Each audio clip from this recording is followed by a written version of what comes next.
देखो भाई, वस्तु स्वरूप माने 6 द्रव्य। 6 द्रव्य के जो समूह है वो विश्व है, वो व्यवस्था है। उसमें से मैं जीव द्रव्य हूँ, मैं जीव द्रव्य हूँ, मैं परिपूर्ण द्रव्य हूँ। सब द्रव्य परिपूर्ण है, मेरे में कोई कमी नहीं है।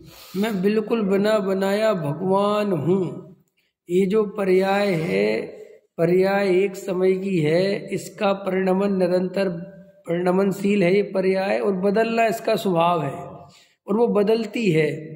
तो वो जो बदलती हुई पर्याय है, वो उसका बदलना, उत्पाद व्यय होना, वो प्रत्येक द्रव्य में हो रहा है। वो द्रव्य में कभी रुकता नहीं है। उत्पाद व्यय हो रहा है, और जो उत्पाद व्यय हो रहा है, और इसी के बीच में एक ऐसा ध्रुव है जिसमें कोई परिवर्तन नहीं होता, वो सदा एक रूप रहता है, वो मूल वस्तु है। पर्याय जो है वो क्षणिक है, और वो जो द्रव्य है, त्रिकाली वस्तु है, वो त्रिकाली माने तीनों काल में एक साथ एक जैसी रहने वाली, उसमें कोई बदलाव नहीं है। तो जब पर्याय बदलने वाली है, चाहे वो शुद्ध हो चाहे अशुद्ध हो, तो आचार्य कहते हैं कि पर्याय में अपनापन करना ही दुख का कारण है। पहला नंबर, पर्याय में अपनापन किया, पर्याय दृष्टि करी, पर्याय को अपना माना, पर्याय से सुख दुख माना, बस ये दुख का मूल कारण है। अब चाहे तुम रुपये पैसे की पर्याय के पीछे पड़ो, चाहे संयोगों के पीछे पड़ो, क्योंकि वे भी सब क्षणिक हैं। देखो, हम परद्रव्य के पीछे आपको क्यों कहते कि छोड़ दो परद्रव्य, स्त्री पुत्र कुटुंब परिवार को छोड़ दो, क्यों कहते हैं? क्योंकि वे परिवर्तनशील हैं, वे आपके साथ सदा नहीं रह सकते, वे आपका सदा साथ नहीं दे सकते, कोई नहीं दे सकता। ये देह को अपन क्यों कहते, जहां देह अपनी नहीं, इसलिए नहीं है कि भैया ये पुद्गल का पिंड है और ये बदलने वाली है, सदा काल ऐसी देह बनी रहे तो भी कोई बात नहीं, लेकिन वो बदलती है ना निरंतर। उन्हें बदलते बदलते अनेक प्रकार के रोगों से घिर के नष्ट हो जाती है। तो अगर तुम देह में अपनापन करोगे तो तुम्हें दुख से कौन बचा? दुख माने क्या? दुख माने कोई ऐसी वस्तु को चाहना जो तुम्हारी नहीं हो सकती, ये दुख है। और क्या है दुख? कोई ऐसे परद्रव्य के स्वामी बनना जो निरंतर अनित्य है, क्षण भंगुर नष्ट हो जाएगा। और क्या है दुख? दुख समझ गए ना, कि भाई जो चीज मेरे से भिन्न है, जो सदा काल मेरे साथ नहीं रहेगी, उसमें एकत्व, ममत्व, कर्तृत्व, भोक्तृत्व, ये दुख है। 4 प्रकार के दुख बताए, 4 प्रकार का मिथ्यात्व बताए, एकत्व, ममत्व, कर्तृत्व और भोक्तृत्व। अब आचार्य भगवंत कहते हैं कि जैसे तुमने परद्रव्य में एकत्व तोड़ा, क्यों तोड़ा? परद्रव्य में एकत्व तोड़वाया ना तुमसे, कि भाई ये शुद्ध धारा होई न सीरी, सब स्वार्थ के है वीरी, स्त्री पुत्र कुटुंब परिवार भिन्न द्रव्य हैं, इनमें अपना कुछ भी लेना देना है। तुम्हें बात समझ में आ गई? अब समझ में आई, लेकिन अभी अधूरी आई। अब इसकी आगे की कहानी ये है कि ये परद्रव्य तो अपने हैं ही नहीं, लेकिन अपने ही अंदर जो होने वाले परिणाम हैं, अपने अंदर शुभ अशुभ की बात नहीं, सभी तरह के परिणाम, वे सब पर्याय हैं। वे सब क्या है? और उनसे भी मेरा कोई संबंध नहीं है, उनसे भी मैं न्यारा हूं। कि साहब उनसे क्यों न्यारा हूं? कि अगर इन तुम परिणामों में एकत्व करोगे, परिणामों को अपना मानोगे, तो भी दुखी रहोगे, क्योंकि वे परिणाम भी टिकने वाले नहीं है। आज शुभ परिणाम है, अभी ये 15 मिनट बाद अशुभ परिणाम होगा, फिर शुभ फिर अशुभ। एक तो ये है, वो तीसरा शुद्ध परिणाम है। तो वो शुद्ध परिणाम तो आते ही ज्ञायक के अवलंबन से है। तो अब तुम ज्ञायक के अवलंबन के तो लेते नहीं, और शुद्ध परिणाम के पीछे पड़ गए, तो वो तो 3 काल में नहीं आएगा, क्योंकि वो तो आते ही तब है जब तुम परिणामों की दृष्टि छोड़ते हो, और तुम तो परिणामों की दृष्टि छोड़ते नहीं हो। ये सुबह शुभ मेरा नहीं, अब तो शुद्ध आ जाएगा, ये सुबह शुभ मेरा नहीं, अब तो शुद्ध आ जाएगा, तो क्या होने वाला है? कुछ होने? अच्छा सही बताओ, अपन ऐसे ही लगे कि नहीं लगे? अपन अपने पूरे जीवन का आकलन करेंगे तो ये धर्म हमें सुखी नहीं कर पाया, ये समय सार हमें सुखी नहीं कर पाया, ये हमें मोक्ष मार्ग प्रकाशक कुंद कुंद देव पूज्य गुरुदेव इतना सुखी होने का उपाय बताते रहे, लेकिन उल्टा ये हुआ कि कई लोग तो पहले से ज्यादा दुखी हो गए स्वाध्याय वगैरह सुन के। कि क्यों? कि पहले तो संसार के कार्यों में लगे हुए थे और वहां कुछ होता हुआ दिखता भी था कि भाई 10 रुपये कमाने गए तो 5 रुपये तो कमा लाए, घर बनाने 100 गज का नहीं तो 50 गज का तो बना, पत्नी बच्चे मकान सब तो कुछ तो करते रहे, वहां कुछ होता हुआ। यहाँ तो उल्टा और खाली खाली और लगता है।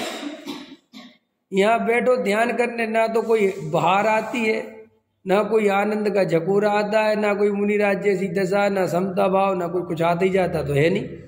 समझ में आया?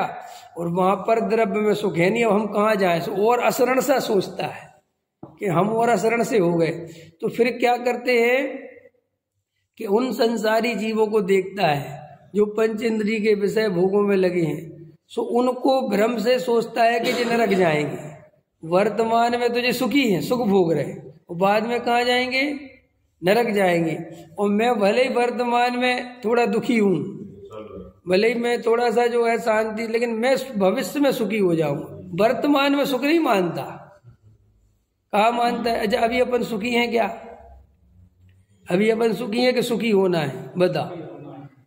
हाँ बहुत अच्छा, सुखी होना है, हम सुखी नहीं है। समझ में आया कि नहीं? बस ये जो सुखी वहां कब होंगे उसकी प्रतीक्षा। बस आचार्य कहते कभी नहीं होंगे। हाँ काम की बात नहीं, तुमने वस्तु स्वरूप समझा ही नहीं। तुमने अपने को परिपूर्ण ज्ञायक भगवान आत्मा कहते हो कि मैं परिपूर्ण हूं, लेकिन परिपूर्णता की स्वीकृति नहीं आई। पता हम लोग वास्तव में अपने को जब तक परिपूर्ण नहीं मानेंगे जब तक हमें केवल ज्ञान ना हो जाए। ये हमारी शर्त है कि जब तक केवल ज्ञान ना हो जाए, वीतराग दशा ने काय के पूर्ण है, काय के परिपूर्ण है, तब तक हमें आराधना करनी है, साधना करनी है। श्री गुरु कहते लगा रहे तू जितनी साधना करनी, और तू साधना के नाम पर पता क्या करेगा? ये भी जानते हैं, ये भी जानते हैं गुरु कि क्या करोगे? कि घर छोड़ने की सोचेगा, जंगल जाने की सोचेगा, व्रतशील संयम धारण करने की सोचेगा, ध्यान लगाने की सोचेगा। ध्यान लगाऊंगा किसका? ध्यान लगाएगा किसका? किसका ध्यान? आत्मा का। कौन सी आत्मा? कैसी आत्मा? अपूर्ण आत्मा का ध्यान लगाएगा ना। तेरी आत्मा पूरी नहीं ना, अभी तुझे सुख चाहिए ना, सुख के लिए ध्यान लगाएगा। समझ में आएगी नहीं आया? ध्यान में कोई सुख नहीं है, ध्यान करने से सुख मिलेगा। पकड़ में आया? ध्यान तो रास्ता है, मार्ग है, और हम ध्यान करेंगे, साधना करेंगे, जंगल में जाके शरीर को तपाएंगे, रोटी खाएंगे नहीं, सब छोड़ छाड़ देंगे, साधु बन जाएंगे, फिर हमें सुख मिलेगा। मिलेगा? अरे भाई तूने सुख समझा ही नहीं, तूने अभी स्वरूप समझा ही नहीं। मैं सुख स्वरूप ही हूं। नहीं साहब परिणाम तो वैसे नहीं रहते, तो वही तो दृष्टि है, वही तो दुख है।